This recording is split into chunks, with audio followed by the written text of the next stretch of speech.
Hi guys, welcome back to the Mina Does Art Stuff YouTube channel. My name is Mina and on this channel we do art stuff. So welcome back. This is my first video that I'm actually recording since announcing that I'm actually pregnant.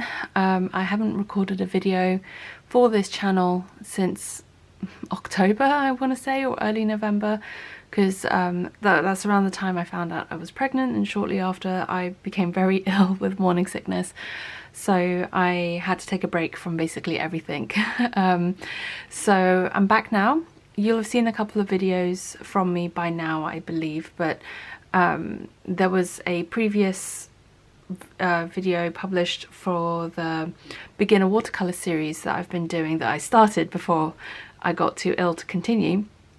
And that video was actually recorded prior to me finding out I was pregnant, and I have one more that I've already recorded from before, from like 3-4 months ago now, that I still need to post. But this is a surprise addition to our beginner watercolor series. I was contacted a couple months ago, I think it was actually back in October, by a company called Grabie, and they asked if I would like to review one of their products, and I said absolutely. Went onto their website, and they sell all different types of art products and stuff, and I picked a watercolor palette because I thought this would be really fun to add to the beginner watercolor series. The price point was about right. Can't remember now what the price point was, but I will find that and I'll pop it on the screen. And then and yeah, so they sent that to me. It has been sat in this box since November, since when it arrived in November. I apologized to them, and apologized that it wasn't going to go up in the time frame that we'd originally discussed, because I was frankly just too ill. I could not get out of bed. That's how bad it was. And anyway, I'm here now to get this filmed and get back on track. I've missed filming videos, I've missed painting, I've literally not been able to do anything. I've not even been able to do any painting whilst I've been ill, so I really missed it. So here we are. I haven't even taken it out of the box yet. My hand is just covering the packaging here, but let's dig in. I only opened the box just to make sure like it was what I thought it was, but I didn't take anything out. I haven't looked at anything. Let's take that out of the way. First we get a little thank you card from Grabie, which is really nice of them. And then that's their logo.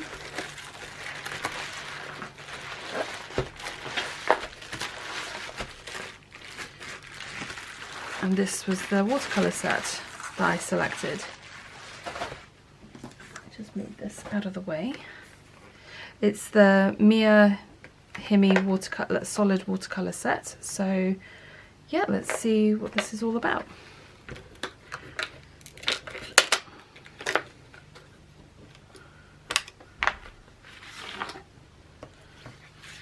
Oh, there's a swatch card included in here, which is really nice, and that looks like it's actually on like some semi-decent watercolor paper. And there's like a little swatch card showing the different sets. So I guess they have a 12, 24 and 36 colour set. I believe we have the 36 colour set here.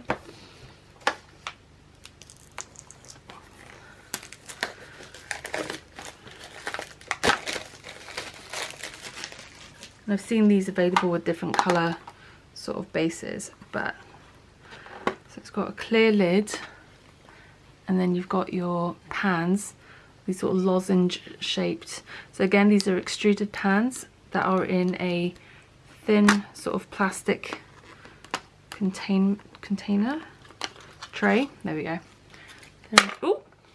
They're in this thin plastic container, and it looks like the pans are glued into the container. That one just came a bit loose, and yeah, and they just sit in the tray.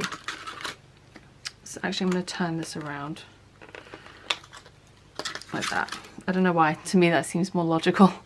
And yeah, I guess you could use this top bit for mixing in, but it is curved, so I'm not sure how well that would work as a mixing palette long term. And also because it is clear, you'd want to make sure you have it sat with like something white underneath so you can actually see the colours you're mixing accurately.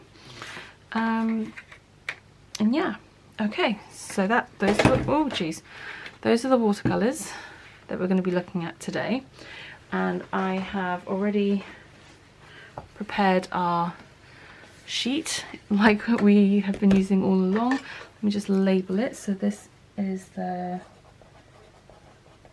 Grabie Miya Himi Watercolours.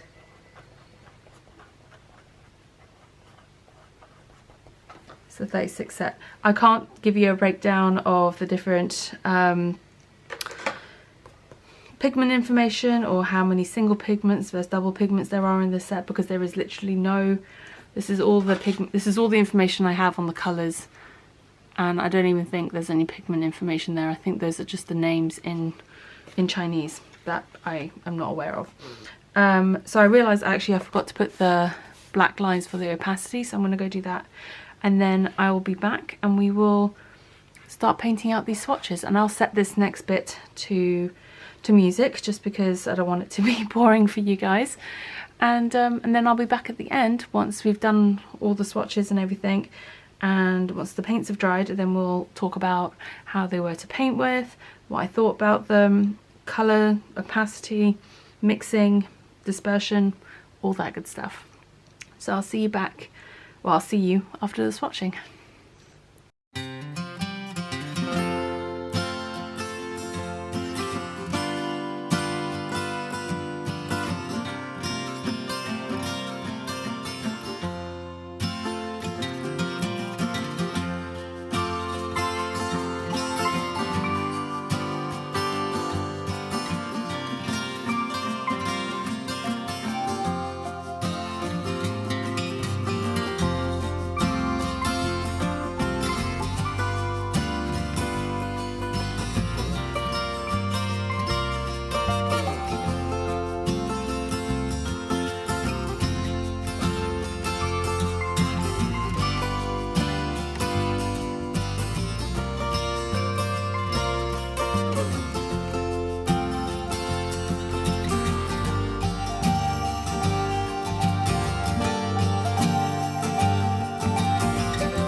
back now and the swatches have all dried, so I thought we'd go over the final results and my final thoughts on this Miya Himi watercolor palette that I got from Grabie to review. Now they did send this to me for free, and but I'm not being paid to do this video. It was just an exchange for doing a review, and since I was doing this beginner watercolor palette series anyway, I thought this would be a really good one to include as well as part of that. The quality of the paints, I'd say, were fairly decent. There wasn't anything weird with the paints texturally, like I have had with some of the other palettes. I'm not sure if that video is out yet or not, where I had issues with one. But anyway, they worked really well. Most of them were fairly nicely saturated. There were a couple that I felt were a bit weak, and I'll show you which ones they were. That was this, oh no, sorry, this blue, and this pink, and I think this one as well. So I'll show you those on the swatches. It was this pink. It doesn't look too bad in the swatch here, but it was definitely a little bit harder to get the pigment on the brush to paint that out. And the other two were these two here. They were just a lot weaker. They weren't as strong color wise as like a lot of the other paints were. I would say there's a lot of neutrals in this set for 36. There's 1, 2, 3, 4, 5, 6 different browns. There's the yellow ochre, which is great. There's like 2 kinds of black, which I thought was interesting, and then there's like a Payne's grey, which is a nice color to have.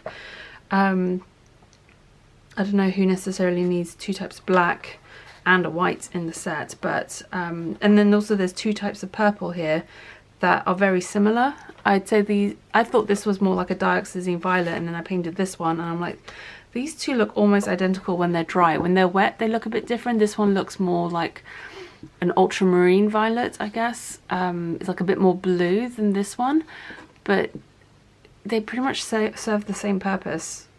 So I'm not sure why you would need 2 of those. And again, this purpley magenta color, yeah, I don't know. I'm not a fan of that shade. It's just a little bit weak. This pink, this magenta is definitely far more useful for mixing. You'll see down here I've mixed it with the Prussian blue and you get really nice violets, and then also here mixed with the phthalo blue you get a really beautiful purple. I made a bit of a boo-boo with the warm colour wheel palette. I accidentally put the lemon yellow or the cool yellow in there instead of the warm yellow, so I added the warmer mixes on the outside, like the correct mixes that should have gone in there on the outside. So this was like the lemon yellow, ultramarine, and a warm red. Kind of looks like a cad red light or like a vermilion. And then in the cool wheel we have the lemon yellow, like the magenta, and phthalo blue colours. I'm just guessing that these are the colour names based on the actual colours that painted. None of these paints have any pigment information or colour names on the box or packaging anywhere, so I don't actually know what they're called. I'm just giving them names.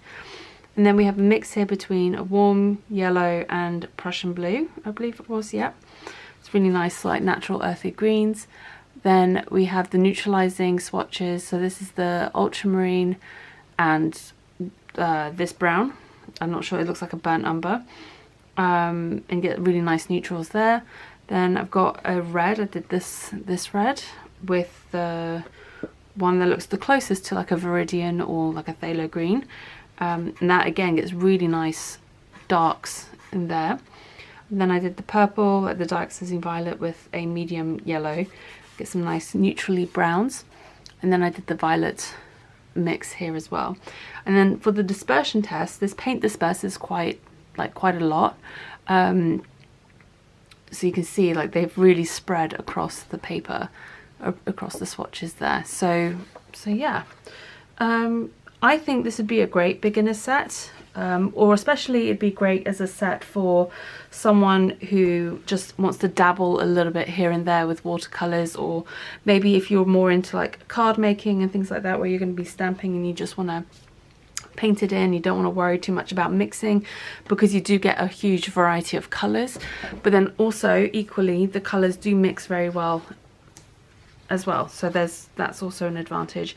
I find that as a set, especially for someone who's a beginner with watercolors, who wants to, if you're interested in learning about like details about watercolors, like pigment information, the names of the different colors and things like that, then this probably isn't going to be the right set for you, because none of that information comes with the sets, with this set.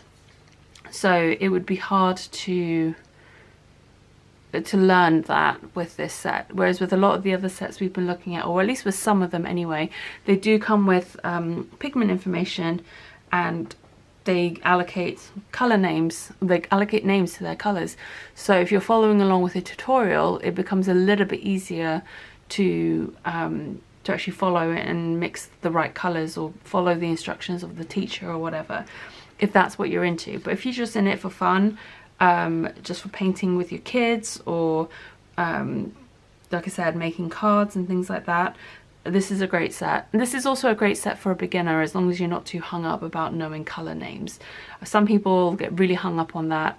Some people don't really care. Some people don't mind not knowing the pigment information. They just want to have fun.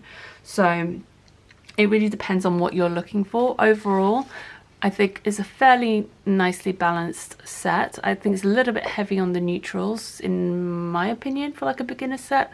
There's like 3 dark browns that are very similar. Like you've got 1, 2, 3, and then you also have 2 blacks, and I just think that's a little bit excessive. And then you've also got 2 purples that are essentially the same color. But the turquoise is a nice color, so that's a nice sort of like a phthalo turquoise type color. But otherwise, I think it's a really good set, like I said, other than I think these 2 are the weakest colors in terms of like saturation. But besides that, they mix well, they have good flow, they would be really fun to work with in other projects. So those are my thoughts on this set. And in case you haven't seen the other videos in this series, the paper that I used, I forgot to mention this before, is the Arteza Expert Watercolor Pad 32 sheets. This is cellulose paper. It's 9 by 12 inches, 140 pounds, 300 GSM, and it's cold pressed as well. So it's a really good sort of entry level paper if you didn't want to splash out on cotton paper, or it's good practice paper, and good for like swatching and stuff like that, just to mess around with. And because we're talking about a beginner watercolor series, beginner watercolor palettes, you know, I also wanted to use paper that a beginner is most likely going to be using. Yeah, so that's where we're at with that. And yeah, let me know what you think about this set. Have you tried this set? Do you like it? Are you interested in trying out this set? I'd be curious to hear your thoughts about it. And like I said, I'll actually, I forgot, Grabie have given me a 15% off discount code for you guys. I don't get any kickbacks or any money if you use the codes or anything like that. It's just there for you guys to use it. It's Mina15. I'll have it up on the screen and in the description box for you. So if you did want to get this set from Grabie, you can use that discount code to get a bit of money off. It's a fairly affordable set to begin with, so having the discount code just makes it even more affordable. And it comes with a little swatch card, so you can swatch your colours. It's a bit hard to see, but it does have like the outlines of the shapes of the pans, so you'll fill it in and it'll be in the same order, so when you have your swatch card in front of you, you'll know exactly what the colours are going to look like when you paint them out, because some of these colours look very different than what they like.